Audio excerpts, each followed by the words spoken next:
নমস্কার। আমি কৃষ্ণপদ অধিকারী। আমার ছোট্ট একটা ইউটিউব চ্যানেল আছে, চ্যানেলটার নাম don't care, Facebook page Krishna Krishna.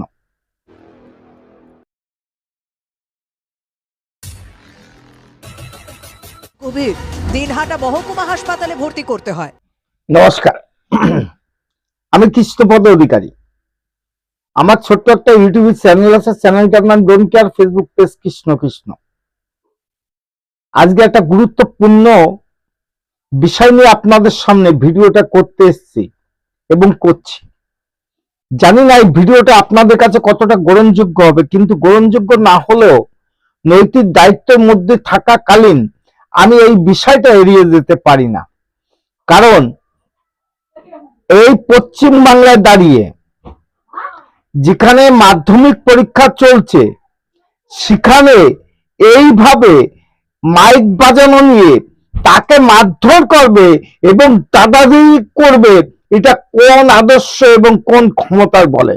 জানি আপনাদের ক্ষমতা আছে, কিন্তু একটা ছাত্রী এবং একটা ছাত্র যখন মাধ্যমিক পরীক্ষা দেবে, আপনাদের মাইক বাজানোর নিষেধাজ্ঞা করলে এবং বারণ করলে, তাদের প্রতি যে আক্রমণ আপনারা করলেন, এটা নজিরবিহীন। কারণ আমরাও জানি ক্ষমতার বলে অনেক কিছু করতে পারেন আপনারা, কিন্তু জেনে রাখুন এই অবৈধ ক্ষমতা যে আপনারা অবৈধ কর্মকাণ্ডের সঙ্গে যুক্ত হয়ে এইভাবে একটা ছাত্রীকে মারধর করা, এই অধিকার আপনারা কোথায় পেলেন জানি না।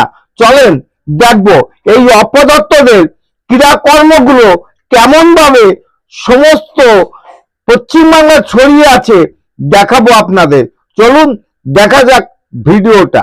বিরুদ্ধে মাইক বাজানোর প্রতিবাদ করেছিল মাধ্যমিক পরীক্ষার্থী এক ছাত্রী, তাকে মেরে হাসপাতালে পাঠিয়ে দেওয়ার অভিযোগ। তৃণমূলের তো অপরাধ একসঙ্গে, এক হচ্ছে পরীক্ষার মধ্যে জোরে জোরে মাইক বাজানো, আর দুই প্রতিবাদ করায় মার। হাসপাতালে বিছানায় শুয়ে মাধ্যমিক পরীক্ষার্থী, ওষুধ পড়েছে তবু মাথায় প্রবল যন্ত্রণা। এমন দশা হলো কি করে? অভিযোগের তীর তৃণমূলের পঞ্চায়েত সদস্য তার স্বামীর দিকে। কেন? মাইক বাজানোর প্রতিবাদ করে আক্রান্ত তৃণমূল নেতার মারে হাসপাতালে পরীক্ষার্থী। কোচবিহারের দিনহাটা ওকরাবাড়ির কাউরাই এলাকার এক তৃণমূল নেতার বিরুদ্ধে তারস্বরে মাইক বাজানোর অভিযোগ। পরীক্ষার মধ্যে জোরে মাইক বাজানোয় পড়াশোনা লাটে উঠেছিল। প্রতিবাদ করতেই জোটে মার, শুধু হাতে নয়, ধারালো অস্ত্র দিয়ে মারের অভিযোগ। তসলিমা খাতুন নামে ওই ছাত্রীর জখম এতটাই গভীর, দিনহাটা মহকুমা হাসপাতালে ভর্তি করতে হয়। ড্যাকটা বন্ধ করো, আমার রাইতের 12টা অব্দি ড্যাক বাজান, আমার পড়াশোনায় ক্ষতি হয়। এইরকম করে বলছে দেখে ওরা ড্যাক ফেলে দিয়ে আমার বাচ্চাটা ঢুকে ঢুকে ঘুরি ঘুরি আমার বাচ্চাটাকে অসুস্থ করে দিয়েছে। তাহলে কি আমার বাচ্চাটা ভবিষ্যতে দাঁড়াবে না?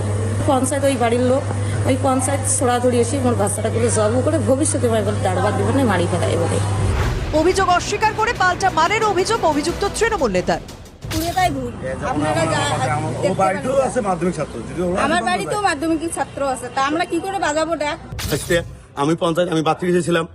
তারপরে ওরা পুরুষ এসে লেডিসের গায়ে এত মায়ের মারছে, এত মায়ের মারছে, বহুত মায়ের মারছে। এই যে বলছে যে মাধ্যমিক ছাত্র ঘর থেকে পায় না। আমি পরে আমার মুর্শিদাবাদী ভালোভাবে বলবে। মাধ্যমিক পরীক্ষার সময় মাইক বাজানোয় নিষেধাজ্ঞা থাকে, তা বড় নেতা মন্ত্রীরাও এই সময় মাইক ব্যবহার বন্ধ রাখেন। উচ্চ নেতাদের এত সাহস হয় কি করে? সে আবার কি কথা আমি জানি না, এটা খোঁজ নিতে হবে। আমাকে তো পর্ষদ এখনো কিছু জানায়নি। এই রিপোর্ট আমাদের আমি আজ অব্দি জানি যে গতকাল অব্দি জানি যে পরীক্ষা খুব নির্বিঘ্ন হয়েছে। সোমবার মাধ্যমিকের ইতিহাস পরীক্ষা, তসলিমা পরীক্ষা দিতে না পারলে দায় কার? সুমন কল্যাণ ভদ্রের রিপোর্ট, টিভি9 বাংলা। কি কথা, শিক্ষামন্ত্রী মনে হয় আকাশ থেকে পড়লো। জানি আপনি আকাশ থেকে পড়তে পারেন, কিন্তু আপনাদের যে অত্যাচারিত এই বাংলায় হচ্ছে, এটা ঠিক না। কারণ একটা মাধ্যমিক ছাত্রী সে প্রতিবাদ করলে মাইক বাজানো তার বজ্রঘাত নেমে আসবে, এটা কোন দেশের আইন জানি না। কিন্তু আমি পুলিশ প্রশাসনের কাছে বলবো এবং চাইবো যে এরা এখনো পর্যন্ত গ্রেফতার হয়েছে কিনা, না আইনের ব্যবস্থা কোনোভাবে নেওয়া হয়েছে জানি না। কারণ কি জানেন, জোরজার মুল্লুক তার, তাই দুর্বলের রাগ বৃথা, নির্বোধের বুদ্ধি নষ্ট। আমাদের বুদ্ধি নষ্ট আর আমরা দুর্বল, তাই আমাদের রাগ বৃথা। নমস্কার, ভালো থাকবেন আগামী দিনে। এবং আমার channel and don't care Facebook page Krishna Krishna, যদি ভিডিওটা ভালো লাগে লাইক শেয়ার কমেন্ট করবেন। নমস্কার, টাটা। Madam, when sorry.